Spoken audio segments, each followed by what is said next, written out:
ನಮ್ಮ ನೋಡಿ ಹುಡ್ಕೊಂಬರ್ ಒಬ್ಬರ ಇಬ್ರ ದುಶ್ಮನ್ಕ ಹೇಗೆ ಅಂದ್ರೆ ಊರು ತುಂಬಾ ಮಂದಿ ಹುರ್ಕಂತಾರ ನಮ್ಮನ್ ನೋಡಿ. ಅಯ್ಯ ನಿನ್ನಲ್ಲೇ ನಿನ್ನ ನೋಡಿ ನಾವ್ ಏನಕ್ಕ ಹುರ್ಕೊಳ್ಳಿ, ನೀನೇ ಅರ್ಧಕ್ಕರ್ಧ ಬಿಸ್ಲ ನಿಂತು ಸುಟ್ಟೋಗಿದೀಯಾ. ಫಸ್ಟ್ ಆ ಡೈಲಾಗ್ ನೀಟಾಗಿ ಕಲ್ತ್ಕ, ಯೂಟ್ಯೂಬ್ ಅಲ್ಲಿ ಒಂದ್ 4 ಸತಿ ಯಾಕಂದ್ ಕೇಳು, ಆ ಡೈಲಾಗ್ ಕೇಳಿಸ್ಕೊಂಬಿಟ್ಟು ಆಮೇಲೆ ಹೇಳು. ಒಳ್ಳೆ ಚಪ್ರಿ ಹಂಗ ಹೇಳ್ತೀರಲ್ಲೇ ಕೊಂಗ. ಪೊಲೀಸ್ ಸ್ಟೇಷನ್ ಹೋಗಿ ಒತ್ತವತ್ತು ಕೇಸ್ ಹಾಕಿರಿ ಒಂದ್ ಮೇಲೆ ಒಂದು ಮಾತಾಡ್ನು ಗುತ್ತಿಟ್ಕ. ಹಾ ಸರಿ ಹೇಳಪ್ಪ, ಡೈಲಾಗ್ ಹೋಗಿ ಮಾತು. ಫ್ರೆಂಡ್ಶಿಪ್ ಕಡಿಮೆ ಜನ ಇರ್ತಾರ. ಫ್ರೆಂಡ್ಶಿಪ್ ಕಡಿಮೆ ಜನ ಇರಲ್ಲ, ಫ್ರೆಂಡ್ಸ್ ಕಡಿಮೆ ಜನ ಇರ್ತಾರೆ. ಹುಡ್ಕೊಂಬರು ಜಾಸ್ತಿ ಜನ ಇರ್ತಾರ. ನಿಂದಲ್ಲ ಕಣ ತಪ್ಪು, ನಿನ್ನ ನೋಡಿ ಹುರ್ಕಣರ್ ಇದಾರಲ್ಲ ಅವ್ರದ್ದು ತಪ್ಪು. ಅಲ್ಲಿ ಏನೈತೆ ಅಂತ ನೋಡಿ ಹುರ್ಕೋತಾರ, ಎಲ್ಲ ಸುಟ್ಟೋಗೈತೆ. ಅದಕ್ಕೆ ನಾವ್ ಅಲರ್ಟ್ ಆಗಿರ್ಬೇಕು. ಏನೋ ಹರಾಟು ಯಾರು ನಡಬೇಕು, ಯಾವನಿಗೆ ಬೈ ಬಿಡ್ಬಾರ್ದು. ಯಾರು ನೋಡಿ ಯಾಕೆ ಭಯ ಬೀಳೋಣ, ನಿನ್ನ ನೋಡ್ರೆ ಎದ್ರಿಕ್ ಆಗ್ತೈತೆ ನನಗೆ. ಎಬ್ಬಲಿ ನಾನು. Don't just say, did you understand? Instead, you just say. Understand? Stupid fellow, rascal, worst fellow, waste. Guys ಈಗ ಒಂದು ವಿಡಿಯೋ ಹಾಕ್ತೀನಿ, ಆ ವಿಡಿಯೋ ನೋಡಿ ನಗಬಾರ್ದು. ನೀವು ನಕ್ರೆ ಸೀದಾ ನರ್ಕಕ್ಕೆ ಹೋಗೋದು. ಆ ವಿಡಿಯೋ ನೋಡಿ. ಗುರುಜಿ ಎಲ್ಲಾ ಬಿಸ್ನೆಸ್ ಅಲ್ಲಿ ಲಾಸ್ ಆಗಿದೆ ಗುರುಜಿ. ಲವ್ ಬ್ರೇಕಪ್ ಆಯ್ತು, ಫ್ರೆಂಡ್ಶಿಪ್ ಬ್ರೇಕ್ ಆಯ್ತು, ಮನೇಲೂ ಎಲ್ರು ಲತ್ತೆ ಅಂತಿದ್ದಾರೆ. ನಾನು ಯಾವ ಆಫೀಸ್ ಸೇರಿದ್ನೋ ಅದು ಆಫೀಸ್ ಮುಚ್ಚೋಯ್ತು ಗುರುಜಿ. ನಾನು ದರ್ಶನ್ ಫ್ಯಾನ್ ಗುರುಜಿ. ದರ್ಶನ್ ಫ್ಯಾನ್ ಆದಾಗಿಂದ ಅವರು ಜೈಲ್ಗೆ ಹೋದ್ರು ಗುರುಜಿ. ಬಹಳ ಇದಾಗ್ತಿದೆ ಗುರುಜಿ. ಹೋದ್ ಸರಿ ಬಿಗ್ ಬಾಸ್ ನೋಡಕ್ ಸ್ಟಾರ್ಟ್ ಮಾಡಿದೆ, ಬಿಗ್ ಬಾಸ್ ಒಂದ್ ಸ್ವಲ್ಪ ದಿನ ನಿಂತೋಯ್ತು, ಆಮೇಲೆ ನೋಡದೆ ಬಿಟ್ಬಿಟ್ಟೆ ಗುರುಜಿ. ಬಹಳ ಪ್ರಾಬ್ಲಮ್ ಆಗ್ತಿದೆ. ಹೆಂಗ್ ಗುರುಜಿ ಇದು? ನಂಗೆ ಎಲ್ರು ಲತ್ತೆ ಅಂತ ಕರಿತಿದ್ದಾರೆ, ನಿಜಾನಾ? ನಾನ್ ಲತ್ತೆನಾ ಗುರುಜಿ?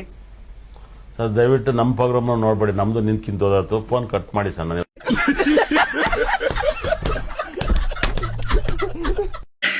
ಶೇರ್ ಮಾಡ್ರಿ, ಆ ಲತ್ತೆ ಫ್ರೆಂಡಿಗೆ ಶೇರ್ ಮಾಡ್ಬಿಟ್ಟು ಹೇಳ್ರಿ, ಲೋ ಲತ್ತೆ ಅಂತವ. ಸರ್ ಯಾಕೆ ಮೌನ ಆಗ್ಬಿಟ್ರಲ್ಲ? ಮಧ್ಯಾಹ್ನ ಮೆಟ್ಟಾಗಿ ಬಿದ್ವಲ್ವಾ, ಅದಕ್ಕೆ ಇವಾಗ ಮೌನವಾಗಿದ್ದಾರೆ ಪ್ರದೀಪ್ ಈಶ್ವರ್ ಸರ್ ಅವರು.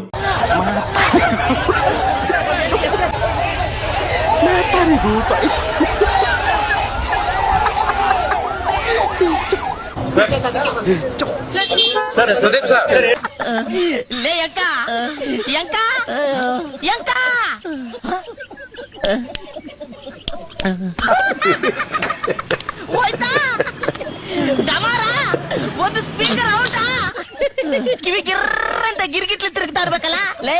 ಅದಕ್ಕೆ ಕಣ ಹೇಳೋದು, ದೊಡ್ಡ ಮನುಷ್ಯರು ಹೇಳೋ ಮಾತು ಕೇಳ್ಬೇಕು ಅಂತ. ಗೈಸ್ ಇವಾಗ 2 ಅವರ್ ಕೆಳಗಡೆ ಒಂದು ವಿಡಿಯೋ ಹಾಕಿದ್ದೆ.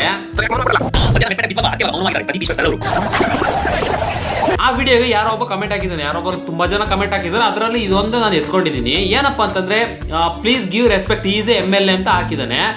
ಸೊ ರೆಸ್ಪೆಕ್ಟ್ ನ ಕೊಡೋಣ, ರೆಸ್ಪೆಕ್ಟ್ ನಾವ್ ಯಾವತ್ತೂ ಕೊಡಲ್ಲ ಅಂತ ಯಾರಿಗೂ ಹೇಳಿಲ್ಲ. ಅವರು ಫಸ್ಟ್ ಯಾರಿಂದ MLA ಆಗಿದ್ದಾರೆ? ಜನಸಾಮಾನ್ಯರಿಂದ MLA ಆಗಿರೋದು. ಜನಸಾಮಾನ್ಯರಿಗೆ ಏನ್ ರೆಸ್ಪೆಕ್ಟ್ ಕೊಡ್ತಾ ಇದಾರೆ ಅವರು? ಈ ವಿಡಿಯೋ ನೋಡ್ಕೊಂಡ್ ಬನ್ನಿ.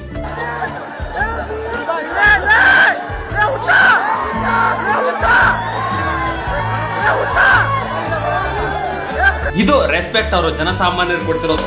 ಬಂದ್ರಲ್ಲೇ ಬಂದ್ರ, ಎಷ್ಟು ಜನ ಬರ್ತೀರ ಬಂದ್ರ. ಯಾರು ಕೊಟ್ಟಿದ್ದು? ಎಕ್ಸಿಟ್. ಹೌದಾ? ಏನು ಕೊಟ್ಟ? ನಾನು ಇಷ್ಟ ಅಂತೆ. ಏನಕ್ಕೆ ಇಷ್ಟ ಅಂತೆ? ಗೊತ್ತಿಲ್ಲ ಅಂತೆ. ಹೌದಾ? ಗೊತ್ತಿಲ್ಲ. ಇದು ಯಾರ್ಯಾರು? ಇದು ನಾನು, ಇದು ಎಕ್ಸಿಟ್, ಇದು ನನ್ನ ನೇಮು. ಹೌದಾ? ಎಲ್ಲೋ ಯಕ್ಷಿತ್, ಹೆಂಗೋ ಇದು ಸಾಧ್ಯಲೇ? ನಿನಗಿರೋ 10% ಧೈರ್ಯ ಎಲ್ಲ ಕಣೋ ನಮಗೆ. ಯಪ್ಪ ದೇವ್ರೆ, ಹೆಂಗೋ ಸಾಧ್ಯ ಇದು? ಹೆಂಗೋ ನಿನಗಿರೋ ಒಂದು 10% ಧೈರ್ಯ ಕೊಡೋ ನಮಗಲೇ. ಏನದು ಗಿಫ್ಟ್ ಅಂತ ಕೊಟ್ನಾ? ಹೌದು, ಗಿಫ್ಟ್ ಅಂತ ಕೊಟ್ಟ. ಹೌದಾ? ಹೌದು. ಗುಡ್ ಬಾಯ್ ಅವನು. ಗುಡ್ ಬಾಯ್. ತೀಟೆ ಮಾಡ್ತಾನ? ಮಾತಾಡೋ ಸ್ವಲ್ಪ. ನಾವು ತೀಟೆ ಮಾಡ್ತಿದ್ವಪ್ಪ, ಆದ್ರೆ ಈ ರೇಂಜಿಗೆಲ್ಲ ಅಲ್ಲ. ಯಪ್ಪ ದೇವ್ರೆ. ಹೌದಾ? ಬೇರೆ ಟೈಮಲ್ಲೆಲ್ಲ ಗುಡ್ ಬಾಯ್ನಾ? ಬೇರೆ ಟೈಮಲ್ಲೆಲ್ಲ ಗುಡ್ ಬಾಯ್. ನಿಮ್ ಗ್ಯಾಂಗಲ್ ಇಂತ ಯಕ್ಷಿತ್ ಇರ್ತಾನೆ, ಗುಡ್ ಬಾಯ್, ಧೈರ್ಯವಂತ. ಶೇರ್ ಮಾಡ್ರಿ ಅವನಿಗೆ. ಟಾಟಾ.